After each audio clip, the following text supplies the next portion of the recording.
Le 4e jour de guerre au Moyen-Orient, cette opération lancée samedi par Israël et les États-Unis face à l'Iran. On a la chance aujourd'hui de recevoir Dukens Nazon, qui est attaquant international haïtien, qui vient de rentrer d'Iran ce matin et qui est déjà dans Rotten sans flamme en studio avec nous, Jérôme. Salut Dukens. Salut Dukens. Bonjour à tous. Déjà, merci d'être là. C'est toujours un moment particulier déjà pour nous et surtout pour toi. Déjà, les nouvelles, comment tu vas? Avant tout, merci de me recevoir sur le plateau. Je vais bien. Je suis très fatigué, secoué par ce voyage très mouvementé. Le périple. Ouais, Donc tu peux nous raconter un peu le périple, t'es parti quand, comment t'as fait pour incroyable, te retrouver à Paris là Je suis parti, ça va faire là peut-être 2 jours et demi, presque 3 jours. J'ai quitté la capitale au moment des bombardements. J'étais dans l'avion, normalement j'étais sur le tarmac, prêt à décoller pour Istanbul. Et là on a dû débarquer de l'avion en urgence. Ils ont dit que l'espace aérien était fermé et que les bombardements commençaient. Tu l'as senti venir ou non? C'était un choc et une surprise pour toi que, comme ça, il y a un conflit ouvert en Iran? À vrai dire, ça fait déjà un bon moment qu'ils sont en train de se chauffer les uns les autres. Mais la veille, j'étais en train d'échanger avec un ami à moi, Virgile Pinson, qui joue en Israël. Ouais. Et il commençait à me dire Dukens, ils sont en train d'ouvrir les bunkers. Il y a beaucoup de mouvements policiers en bas de mon hôtel. Commence à prendre tes dispositions. C'était les prémices, quoi. Tu sentais qu'il t'alertait que la guerre pouvait commencer. En fait, il m'alertait, mais il y avait déjà des bruits avant aussi.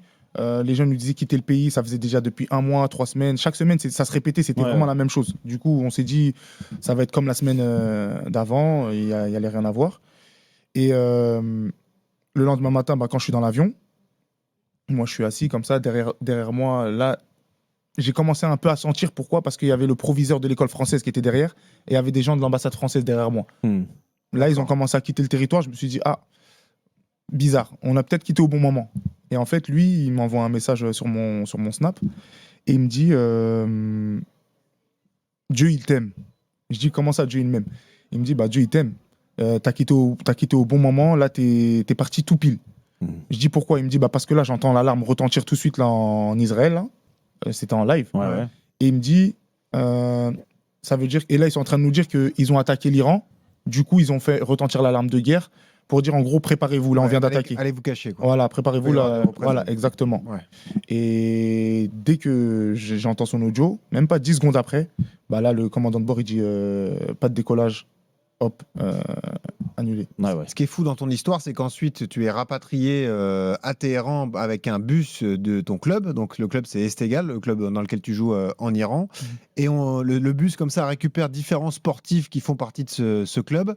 Et là tu te retrouves au point de départ. Là, tu te retrouves en plein cœur du conflit et bloqué en Iran. Exactement. Ensuite, en fait, avant que le minibus en fait prenne en charge les autres joueurs, il faut savoir que ce bus on l'a attendu à Téhéran pendant approximativement 7 heures. Mais avant de rejoindre Téhéran même, la capitale, j'étais à l'aéroport avec Mounir El Haddadi, ancien joueur du Barça, ouais. Exact. International marocain. Exactement.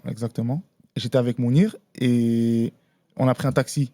Enfin, le chef de la sécurité d'Esteghlal nous a pris un taxi pour pouvoir nous ramener à Téhéran, d'abord. Et sur la route, là, on a vu un bombardement là, juste à côté de nous.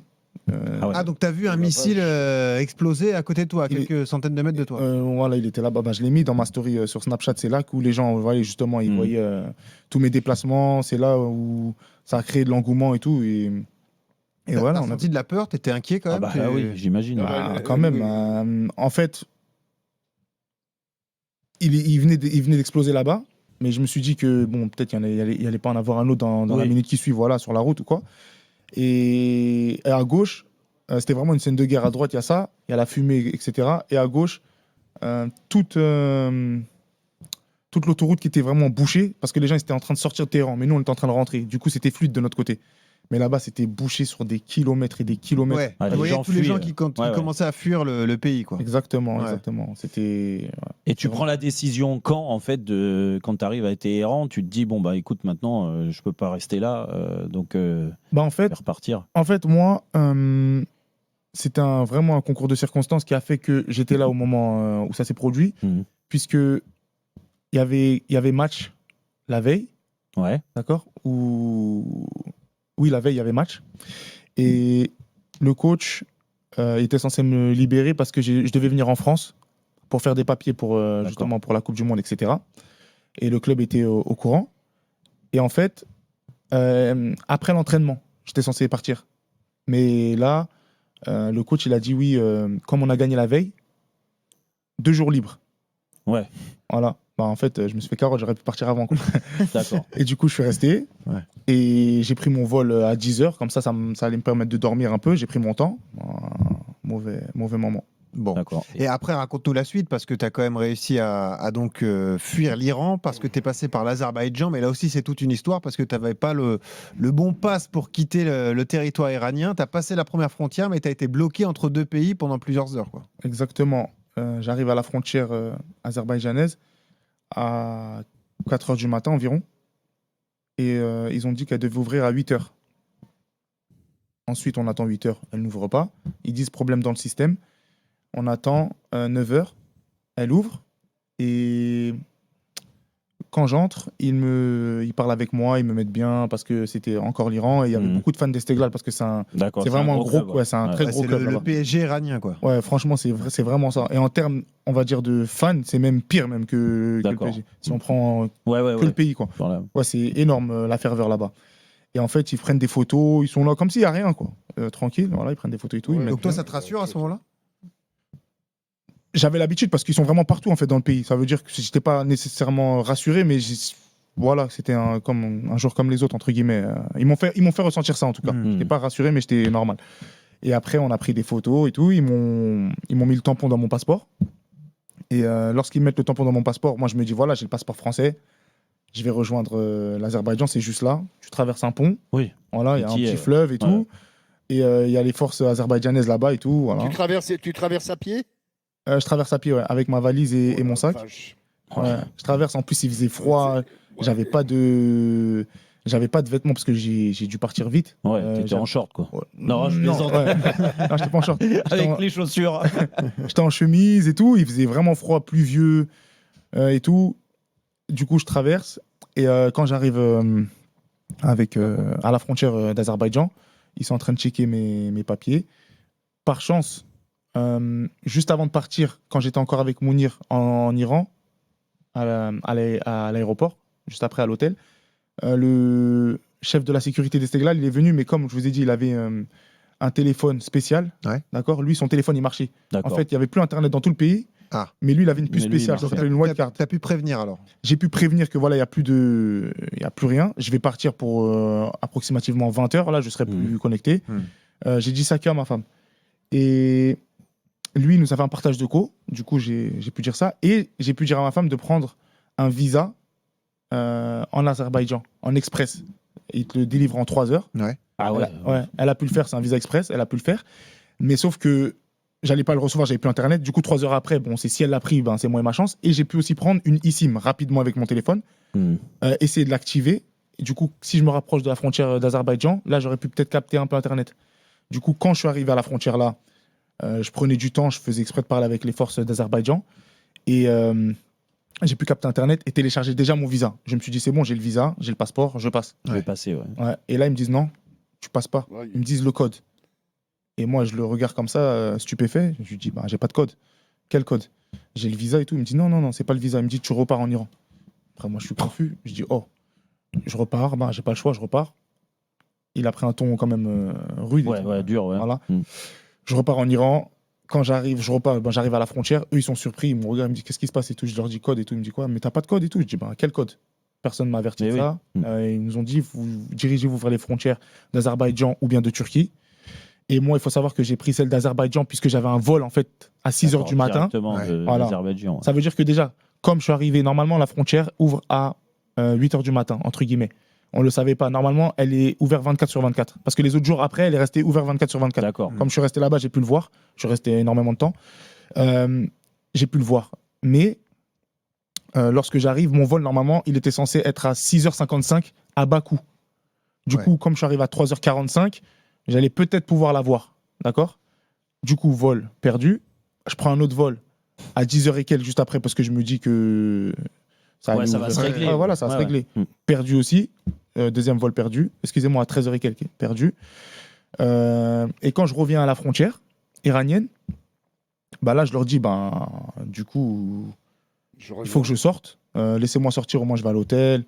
Ou voilà, je fais quelque chose. Je vais pas rester là. Voilà, le temps que je fasse les démarches avec. Que tu récupères le code, quoi. Exactement, avec les ambassades concernées. Et ils me disent, à cause des bombardements, le système il marche plus. Du coup, ils pouvaient pas annuler le tampon qu'ils m'avaient mis pour pouvoir sortir du pays. Ouais. Du coup, là, je suis. Donc tu te retrouves entre les deux. Et tu vas te retrouver dans une zone grise comme ça entre deux pays. On précise d'ailleurs que, heureusement, ton entourage a fait le nécessaire. La communauté haïtienne s'est mobilisée. On peut également remercier l'ambassadrice française en Azerbaïdjan, Madame Sophie Lagoutte, qui t'a aidé aussi à quitter le pays. Tu es arrivé ce matin. La question, c'est aujourd'hui. Est-ce que tu as des nouvelles de tes coéquipiers sur place où est Mounir El Haddadi, par exemple, et surtout tes coéquipiers iraniens? Est-ce que tu as des nouvelles d'eux sur ces dernières heures? Mes coéquipiers iraniens, pas du tout. Pas de nouvelles. Puisque, comme j'ai dit, il n'y a plus Internet. Réseau. Il n'y a plus Internet, sauf le chef de la sécurité. Je lui ai écrit, mais il a reçu, il n'a pas répondu. Mounir, je sais qu'il est à Madrid actuellement. Tout à l'heure, il a pu rentrer aussi. Ouais, il a pu rentrer, lui est rentré avant moi. Après, j'ai mon coéquipier aussi, Moussa Djenepo. Lui, c'est vraiment mon frérot. Lui. Et Moussa, ça m'a fait mal au cœur quand on s'est dit au revoir. Il est parti en Turquie avec la camionnette. Et moi, je pars en Azerbaïdjan. Franchement, ça m'a brisé le cœur parce que je savais que lui aussi, il n'avait pas de visa, que ce soit déjà en Azerbaïdjan. Avec moi, ça aurait été plus compliqué. Et il est passé, lui, en Turquie ou... il était en Turquie avec eux. Il est parti avec aussi Didier Ndong, qui a évolué notamment à Lorient. Et il était avec Mounir. Mounir, il est passé directement avec son passeport parce que c'est un passeport espagnol. Didier, il a peiné aussi à passer, mais il est passé aussi juste après Mounir. Il a fait les papiers du Gabon ou quoi. Et Moussa, il a eu énormément de difficultés. Ils ont dû faire intervenir le ministre des Affaires étrangères du Mali, qui envoie une lettre officielle à la Turquie pour pouvoir le libérer. Et il est sorti, je crois, quand ils sont arrivés, déjà eux, je voulais pas faire la route avec eux parce que c'était plus long. Ils ont fait déjà 13 heures de route jusqu'à Tabriz. D'accord. Et après ça, et Moussa, je crois qu'il a patienté, franchement, sans mentir, approximativement 20 heures à la frontière. Et il m'a dit que c'était pas comme moi. Moi encore, c'était une office. Voilà. Lui, c'était à la barbare. Quoi. Voilà, il m'a dit, lui, c'était une petite maisonnette, il faisait froid, etc. Et ensuite, lui, il doit aller au Burkina, Guinée, Mali. Et je sais même pas s'il est arrivé là. Un vrai périple. Écoute, on pense à lui, en tout cas à ton coéquipier. Question très simple, on va parler de la Coupe du Monde dans un instant, mais dans quel état d'esprit t'es aujourd'hui? Est-ce que tu envisages, si jamais la situation se calme un jour, de retourner en Iran, ou est-ce que tu te dis ça y est, c'est terminé, je retournerai plus jouer là-bas dans mon club? Franchement, là, je sais même pas quoi penser actuellement. Là, je suis juste content d'être sain et sauf. Je vais retrouver ma famille. Ouais, c'est plus important. Je suis là, je suis bien. Après, je prendrai la peine de réfléchir à ça. Après, c'est sûr que je dois faire vite, puisque la Coupe du Monde, ça arrive vite. Il faut que je sois en condition. Alors justement, parce que précisons qu'on a quand même l'attaquant star d'Haïti, Haïti qualifié pour la Coupe du Monde avec un groupe magnifique. Tu as 74 sélections, toi, avec cette sélection haïtienne. Vous avez un groupe sublime, Brésil, Maroc, Écosse. La Coupe du Monde s'annonce belle pour vous. Le premier match face à l'Écosse le 13 juin. Donc ta priorité aujourd'hui, c'est, même si tu es encore dans l'émotion, tu veux retrouver ta famille et c'est tout à fait compréhensible, tu veux rester performant parce que ton rêve de Coupe du Monde, tu l'as toujours et c'est ça qui te pousse à chercher un nouveau projet. Bien sûr, c'est quelque chose qui m'anime, c'est le rêve de tout footballeur. C'est le Graal, c'est la Coupe du Monde. Donc, il faut que je sois prêt pour pouvoir représenter au mieux mon pays là-bas. Et votre gardien? Johnny Placide. Oui, c'est vrai, c'est celui de Bastia. C'est Johnny. Bien sûr, Pascal le connaît bien. Mais vous n'avez pas fait un seul match éliminatoire chez vous, je crois, en plus. Oui, on est la seule équipe. C'est ça, c'est historique. Tu es un footballeur du monde, toi. Sauf de chez toi, finalement. C'est quand même frustrant de ne pas faire un match à Haïti, quand même, un match éliminatoire. Bien sûr, ça fait très mal au cœur. Surtout que moi, j'ai eu la chance de pouvoir disputer des matchs au pays. Il y a des gens dans la sélection qui n'ont jamais mis un pied en Haïti. Du coup, ils n'ont pas cette attache-là. Moi, je sais pourquoi. Quand je mets cette tunique, je sais pourquoi je me bats. Donc ça fait vraiment mal. Après, c'est c'est les problèmes qu'il y a actuellement au pays qui font Il y en a aussi. Il y a 16 000 personnes qui ont été tuées en Haïti, on le précise, depuis 2022, d'après l'ONU. Donc là aussi, la situation est critique en Haïti. Dukens, merci beaucoup pour ton témoignage. Merci beaucoup, un témoignage très fort. On est content de te voir sain et bon sauf courage ici en surtout France. pour la suite. Et on pense à toi, on est derrière toi d'ailleurs. Il y a plusieurs projets qui te sont proposés ces dernières heures. On espère que tu vas vite retrouver un club pour pouvoir aller disputer la Coupe du Monde avec l'Haïti aux États-Unis. Merci Dukens. Merci à vous. Dukens. Merci.